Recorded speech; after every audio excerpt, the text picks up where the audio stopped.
Hello friends, आज मैं आपके साथ पॉलिटिकल साइंस का एक और टॉपिक लेके आया हूँ। टॉपिक का नाम है स्टेट एंड गवर्नमेंट और चैप्टर का नाम चल रहा है स्टेट। तो इस टॉपिक में हम डिस्कस करेंगे कि स्टेट और गवर्नमेंट इनमें क्या डिफरेंसेस होते हैं, क्या रिलेशन होते हैं, सब कुछ लॉन्ग क्वेश्चन के हिसाब से ये डिस्कस करेंगे। चलिए शुरू करते हैं।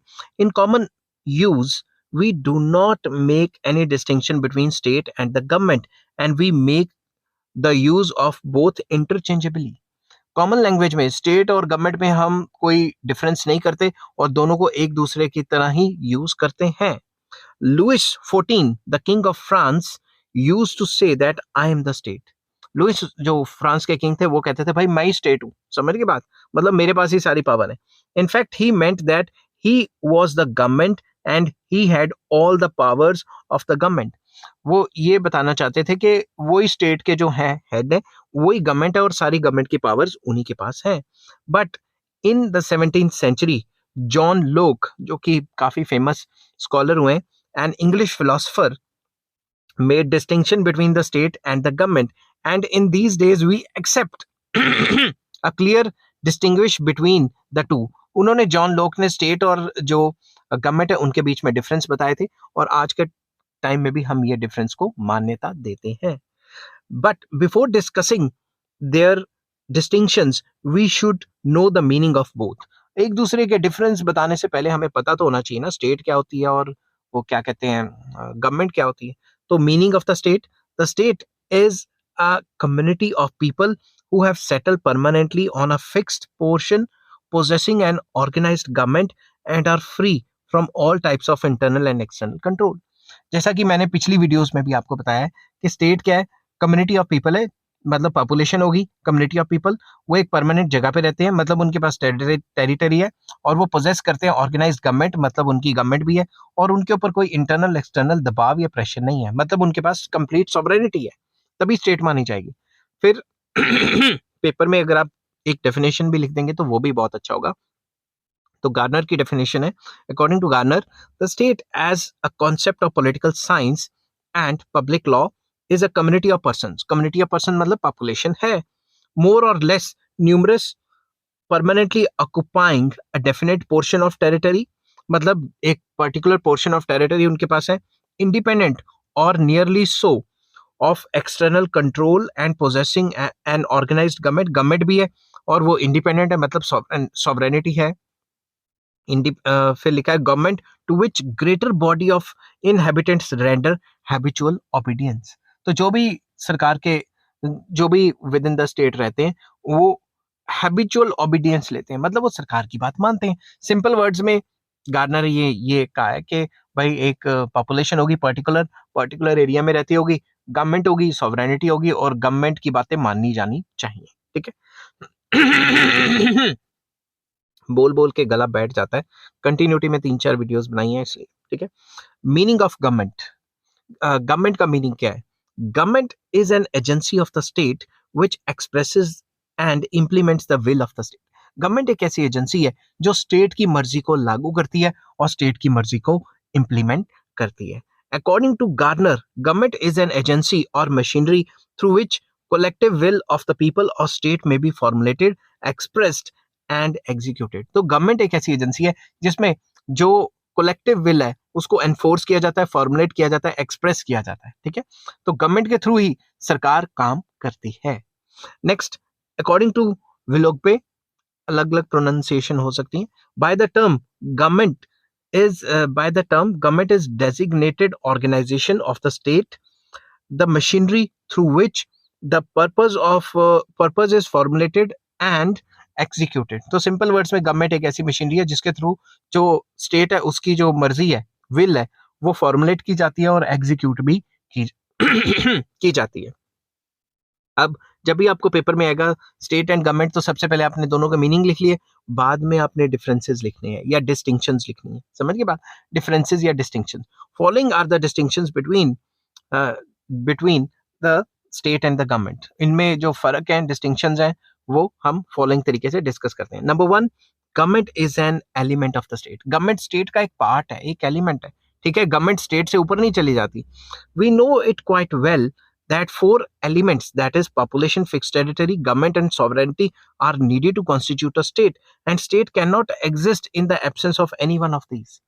अगर स्टेट चाहिए, अगर स्टेट को एग्जिस्ट करना है तो उसको चार एलिमेंट्स बहुत जरूरी हैं: population, fix territory, government and sovereignty. तो स्टेट का एक पार्ट हुआ ना गवर्नमेंट, ठीक है। This way we see that government is one of the element of state. Government जो है स्टेट के एग्जिस्टेंस में एक एलिमेंट है।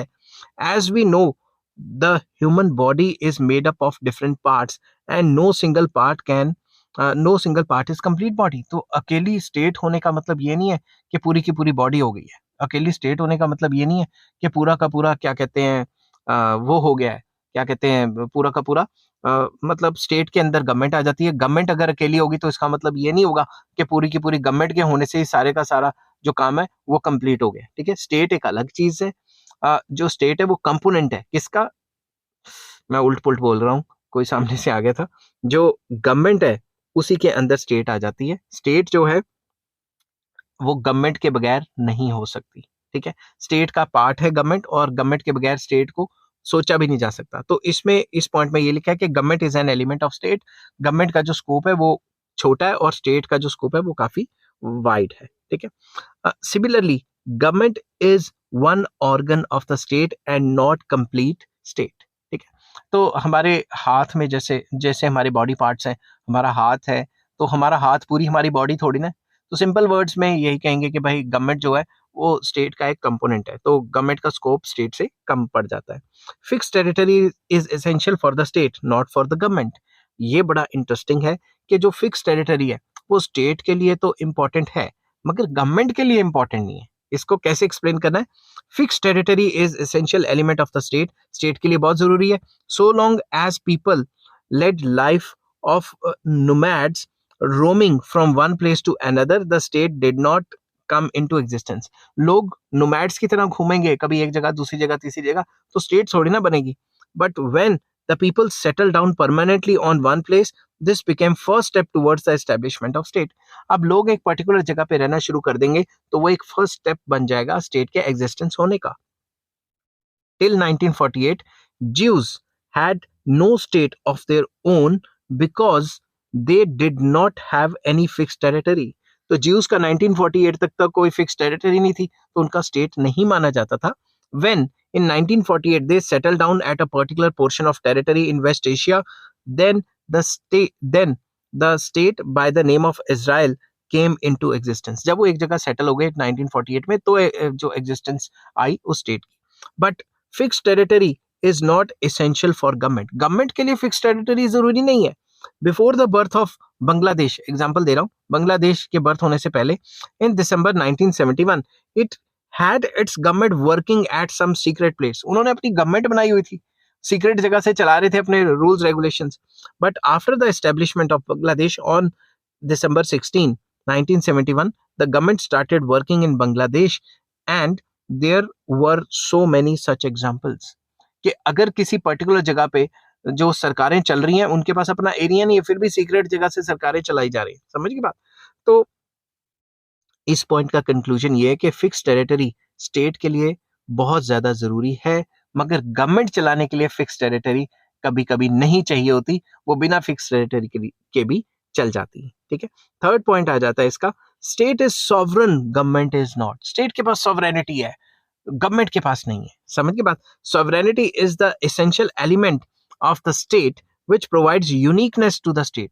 स्टेट के पास सॉवरेनिटी है, सॉवरन पावर है, मगर जो है गवर्नमेंट इसके पास नहीं होती। It is because of its sovereignty that state can give orders to all associations whereas nobody can give order to the state. इसी सॉवरेनिटी की वजह से स्टेट सबको ऑर्डर्स कर सकता है मगर कोई भी ऑर्गेनाइजेशन या इंडिविजुअल स्टेट को ऑर्डर नहीं कर सकता, समझ के बात। It is because of the sovereignty that the powers of state are original, absolute and unlimited. Sovereignty की वजह से ही जो स्टेट है उसकी power original, absolute and unlimited हो जाती है।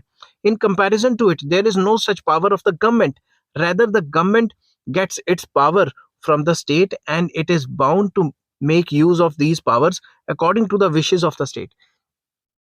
जो गवर्नमेंट है उसके पास पावर्स आती हैं स्टेट के थ्रू, और जो भी पावर्स गवर्नमेंट के पास आती हैं वो स्टेट की विल के हिसाब से उसे यूज करनी पड़ती हैं। वो अपने हिसाब से गवर्नमेंट यूज नहीं कर सकती, जो स्टेट की विल है उसके हिसाब से यूज करनी है।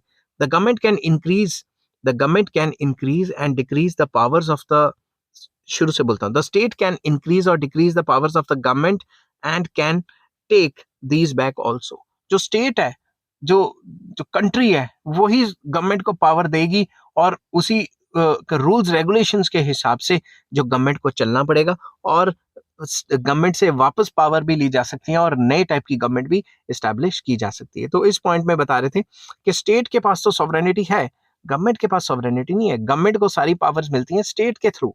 समझ की बात? अगर स्टेटहुड ही नहीं रहेगी तो गवर्नमेंट की क्या power? Membership of state is compulsory and not the government. अगर कोई भी बच्चा पैदा होता है तो वो स्टेट का तो मेंबर बन जाता है, उस कंट्री का तो मेंबर बन गया, सिटीजन बन गया, मगर ऐसा जरूरी नहीं है कि वो गवर्नमेंट का भी मेंबर बने और गवर्नमेंट में भी एक्टिवली पार्टिसिपेट करे, ऐसा जरूरी नहीं है। It is essential for everybody to be the member of the state. State का मेंबर बनना बहुत जरूरी है। In fact since his birth he became member of some state and remains the member of the state till his death. जहां पैदा होता है वहीं का मेंबर बन के रहता है और क्या पता वहीं पे ही मर जाए। ठीक है। In case he leaves the membership of one state he becomes the member of some other state. अगर एक जगह के से निकलता है दूसरी जगह पे जाके सेटल हो जाता है तो दूसरे जो है दूसरी की जगह की सिटीजनशिप या मेंबरशिप ले लेगा। The membership of the state provides security to him. Therefore, it is difficult, rather impossible, for an individual to live without the state. एक की मेंबरशिप छोड़ी दूसरे की मेंबरशिप ले ली, और एक की मेंबरशिप छोड़ के जब दूसरे कंट्री की मेंबरशिप लेगा, स्टेट की मेंबरशिप, तो उसे सिक्योरिटी मिलेगी। आपको पता ही है, सेफ गार्ड्स होते हैं उसके interest. But in comparison to it, it is not essential for an individual to become the member of the government, nor he can be compelled to become the member of government. मतलब ये कोई essential नहीं है कि उसे government का member बनना ही बनना है, ऐसा कोई essential नहीं है कि गवर्नमेंट सर्विसेज करनी ही करनी है। समझ की बात? Only the government employees are the members of the government which join government services after fulfilling the certain basic qualifications and remain in the office till they retire from the government service. तो वही लोग जो government employees होते हैं वही जो है government में पार्टिसिपेट करते हैं, गवर्नमेंट के एक्ट्स में पार्टिसिपेट करते हैं, या पॉलिटिकल जो लोग हैं वो करते हैं। अब जरूरी नहीं कि सारे के सारे लोग करते हैं। तो स्टेट की मेंबरशिप तो कंपलसरी है, पैदा होते ही मिल जाएगी, मगर जो गवर्नमेंट की मेंबरशिप है वो जब सरकारी नौकरी करेगा या फिर जो टर्म्स एंड कंडीशंस फॉलो करेगा तभी सरकारी नौकरी मिलेगी ना। और जब वो मतलब पॉलिटिक्स में एक्टिवली पार्टिसिपेट करके जब कोई मिनिस्टर वगैरह बन जाएगा तभी हो सकती है, और सबको वो अपॉर्चुनिटी नहीं मिलती। नेक्स्ट आ जाता है state without government is not possible but government is possible without state. State without government, अगर गवर्नमेंट ना हुई तो स्टेट पॉसिबल ही नहीं है, मगर स्टेट के बिना गवर्नमेंट हो सकती है। इसके भी कुछ एग्जांपल्स हैं। We have read that the government is one of the 4 essential element of the state. हमें पता है गवर्नमेंट एक एसेंशियल एलिमेंट है स्टेट का। It means that the absence of in the absence of government the state can not come into existence, whereas there can be a government without the state. State government के बगैर exist नहीं कर सकती, मगर government state के बगैर exist कर सकती है। कैसे? Before 1947 there was a government of India whereas India was not a state, क्योंकि सॉवरेनिटी नहीं थी इंडिया के पास। Even today Palestinians have their government, उनकी गवर्नमेंट है, but they do not have their sovereignty, उनकी सॉवरेन स्टेट नहीं है, आजाद स्टेट नहीं है उनके पास। Before 1971 Bangladesh had its government which was working from an unknown place, but as an independent state Bangladesh come into existence in December 1971 when it got independence from the control of Pakistan. Bangladesh अपनी सरकार चला रही थी 1971 से पहले कहीं इधर उधर सीक्रेट प्लेस पे, बट जब आजादी मिली 71 के बाद तो प्रॉपर स्टेट बनी। तो गवर्नमेंट स्टेट के बगैर चल सकती है, मगर स्टेट गवर्नमेंट के बगैर नहीं चल सकती, ऐसा पीछे कभी नहीं देखा गया। नेक्स्ट आ जाता है state is permanent whereas government is temporary. Government तो आती रहती है जाती रहती है, कभी किसी पॉलिटिकल पार्टी की, कभी डेमोक्रेसी आ गई, कभी डिक्टेटरशिप आ गई, कभी कुछ आ गई। ये तो गवर्नमेंट्स हैं वो तो चेंज होती रहती है, स्टेट तो परमानेंट रहता है। The state is permanent and its existence is so long it has 4 elements. जब तक इसके पास 4 एलिमेंट्स हैं स्टेट चलती रहेगी, but the governments keep on changing. For example after the French revolution in 1789 monarchy came to an end in France and republican government आ गई। ठीक है, रिपब्लिकन गवर्नमेंट आ गई, but it had no effect on France as a state. तो state के ऊपर थोड़ा ना कोई असर पड़ा, कभी मोनार्की आ जाती, कभी रजवाड़ाशाही आ जाती है, कभी रिपब्लिकन टाइप ऑफ गवर्नमेंट आ जाती, उससे स्टेट के ऊपर कोई असर नहीं पड़ता, स्टेटहुड तो रहती ही है। Another example is of India. As a result of elections of 16th Lok Sabha held in 2014, UPA government was replaced by NDA government in the center. जो सेंटर गवर्नमेंट है वो एकदम से चेंज हो गई और जो सेंटर में गवर्नमेंट है वो चेंज हो गई, मगर इंडिया थोड़ी ना चेंज होगा। इंडिया की तो स्टेटहुड रहेगी, गवर्नमेंट्स जो है वो लगातार चेंज होती रहती हैं, स्टेट्स जो है वो चेंज नहीं होती। समझ की बात। नेक्स्ट आ जाता है, states are similar everywhere, governments are not. States हर एक जगह एक जैसी हैं। अमेरिकन स्टेट में भी 4 एलिमेंट, यूके में भी 4 एलिमेंट, बांग्लादेश में भी 4 एलिमेंट, हर एक जगह 4 4 एलिमेंट है। चाइना में भी चारों के चारों एलिमेंट, जो मैं पहले डिस्कस कर चुका हूँ, मगर गवर्नमेंट की फॉर्म अलग अलग है हर एक कंट्री में। There are no different categories of the states, rather there are same, these are same at every level. States जो है वो सेम है हर एक लेवल पे। On the basis of their size and population, the states can be big as well as small, but there is no difference in their status. That is, they can be big as well as small states in comparison to India, but both Sri Lanka, मैंने क्या बोला यहाँ पे, ये लगाया कि जो है स्टेट स्मॉल भी हो सकती हैं, बिग भी हो सकती हैं। जैसे एग्जांपल, इंडिया की बिग स्टेट है और श्रीलंका की स्मॉल स्टेट है, ठीक है, बट उनका इक्वल स्टेटस होगा इंटरनेशनल ऑर्गेनाइजेशन में। But in comparison to it, government in all the states are not the same kind. हर एक स्टेट में गवर्नमेंट एक तरीके की नहीं होगी, कुछ ना कुछ तो डिफरेंस होगा ही। For example, India is a parliamentary form of government, whereas in USA it is presidential form of government. India में पार्लियामेंट्री फॉर्म ऑफ गवर्नमेंट है, यूएसए में प्रेसिडेंशियल फॉर्म ऑफ गवर्नमेंट है। In Canada there is a federal form of government, whereas in Japan there is a unitary form of government. तो government की forms अलग अलग हो सकती है।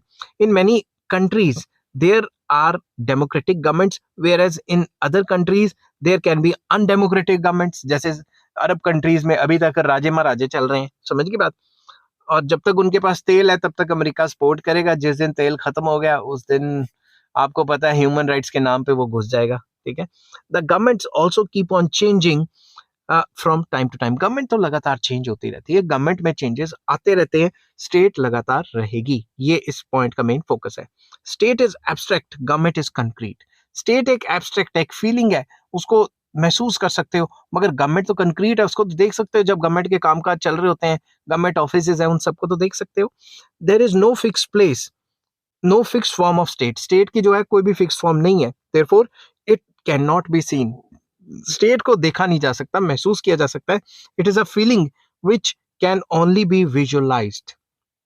In comparison to it, government is a reality which can be seen clearly in the visible form। Government को हम visible form में देख सकते हैं। Government is an organized group of people who run the administration of a state and make use of supreme power of the state. Government को देखा जा सकता है, और गवर्नमेंट क्या है, एक ऑर्गेनाइज्ड ग्रुप ऑफ पीपल है जो एडमिनिस्ट्रेशन चलाता है, और उनके पास सुप्रीम पावर होती है, और वो सुप्रीम पावर स्टेट ने दी है उनको।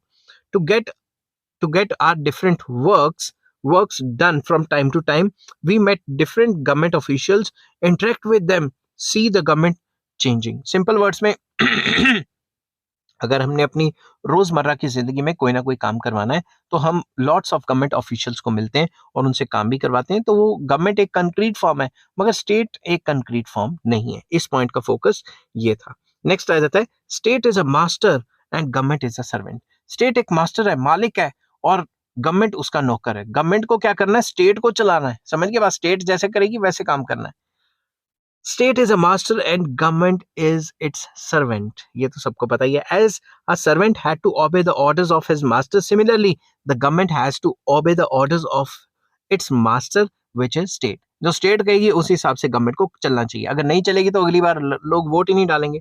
Doctor Garner has rightly said, government is an agency or machinery through which the collective will of the state or state may be formulated, expressed and executed। Garner ने भी यही कहा था कि गवर्नमेंट तो एक ऐसी एजेंसी या मशीनरी है जिसके थ्रू स्टेट काम करती है। समझ की बात।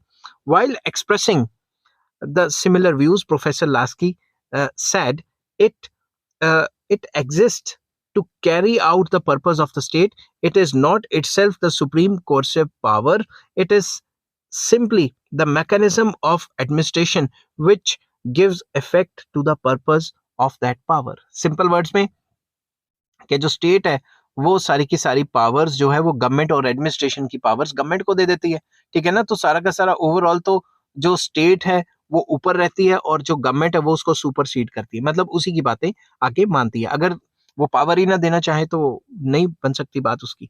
In case of government, in case the government does not properly obey the orders of the state or fails to carry on the purposes of the state, it can be changed also। अगर जो government है वो state की बात नहीं मानती, fulfil नहीं करती, उसके जितने भी विल होती है स्टेट की वो फुलफिल नहीं करती गवर्नमेंट, तो उसको चेंज कर दिया जाता है, ठीक है। नेक्स्ट आता है people can oppose the government but not the state. सरकार के खिलाफ लोग बात कर सकते हैं मगर स्टेट के खिलाफ नहीं कर सकते। अगर आपको सरकार पसंद नहीं है तो आप सरकार के खिलाफ धरने दे सकते हो, प्रोटेस्ट कर सकते हो, अपनी जो है वोट को उनके अगेंस्ट डाल सकते हो नेक्स्ट इलेक्शन में। बट जो देश है, जो कंट्री है, जो स्टेट है, उसके खिलाफ आप अपना अपोजिशन नहीं कर सकते। The people have the right to oppose the government in case the government does not properly look after the interest of the people or it does something wrong or indulges in corrupt practices, the people take out processions or burn effigies etc of such government। लोगों के पास right है कि वो government को oppose कर सकते हैं अगर गवर्नमेंट उनका सही तरीके से ख्याल नहीं रखती, कोई करप्शन करती है, कोई उल्टे पुल्टे काम करती है, तो वो प्रोसेशंस निकाल सकते हैं, जल्द से जुलूस निकाल सकते हैं, उनकी जो एफिगीज जला सकते हैं, वो जलाते नहीं है वो। आपने देखा होगा लगातार जो प्रोसेशंस होते हैं उसमें उनके पुतले बुला बुला के जलाते हैं, ठीक है।